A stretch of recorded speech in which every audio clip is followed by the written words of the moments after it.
ধাপে আপনারা যা শুরু করে দিয়েছেন।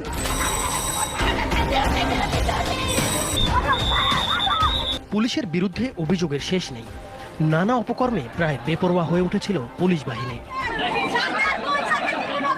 দলীয় ক্যাডার হিসেবেও ব্যবহার করতে দেখা গেছে পুলিশ বাহিনীকে। পুলিশকে এভাবে ধ্বংস করে ফেলার নাটের গুরু সাবেক স্বরাষ্ট্রমন্ত্রী আসাদুজ্জামান খান কামাল। ধরা খেল স্বরাষ্ট্রমন্ত্রী আসাদুজ্জামান খান। দর্শক, কোটা আন্দোলনকারী শিক্ষার্থীদের উপর যে ভয়াবহ লোমহর্ষক গুলি চালানোর নির্দেশ, এটা কে দিয়েছে? পুলিশের মধ্য থেকে মেইন যারা, তারা সকলেই স্বরাষ্ট্রমন্ত্রী, আপনারা জানেন আসাদুজ্জামান খান কামাল। এই কামাল সাহেবকে তার নির্দেশে এগুলো হচ্ছে এবং এই কামাল সাহেবকে গ্রেফতার করে পুলিশ কিন্তু কঠিন উত্তম মাধ্যম দিচ্ছে। আমরা আপনাদেরকে দেখাবো আজকের এই ভিডিওটা খুবই গুরুত্বপূর্ণ হতে যাচ্ছে আপনাদের জন্য। ভিডিওটা খুব ছোট কিন্তু অনেক কিছু তথ্য আপনারা পাবেন।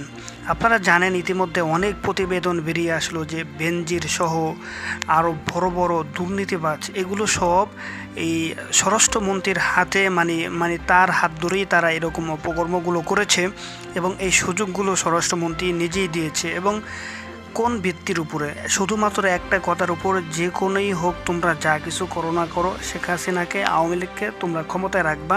ক্ষমতায় রাখার জন্য যা করা দরকার, যদি হাজারো মানুষ মারা দরকার তোমরা সবসময় মারবা, কোনো পরোয়া করবা না। এরকমটা কিন্তু যে নির্দেশনা দিয়েছে, তার গোপন একটা ফোন কল ভাইরাল হয়েছে।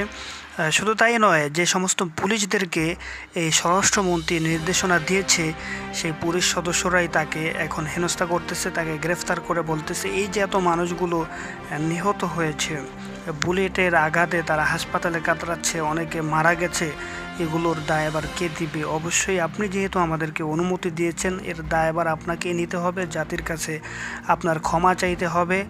শুধু ক্ষমা নয়, আপনাকে এর বিচারের কাঠগড়ায় আমরা দাঁড়া করব। দর্শক, পুলিশ যদিও এখন তাদের ভুলগুলো বলতেছে এবং আরও আগে বললে তারা আরও মানুষের ভালোবাসা পাইত, কিন্তু সেটা না করে এখন তারা কেন বলতেছে? তারপরে এই যে স্বরাষ্ট্রমন্ত্রীর কী বিচার চান অবশ্যই আমাদেরকে জানাবেন। ভালো থাকবেন দর্শক, আজকের ভিডিও পর্যন্তই।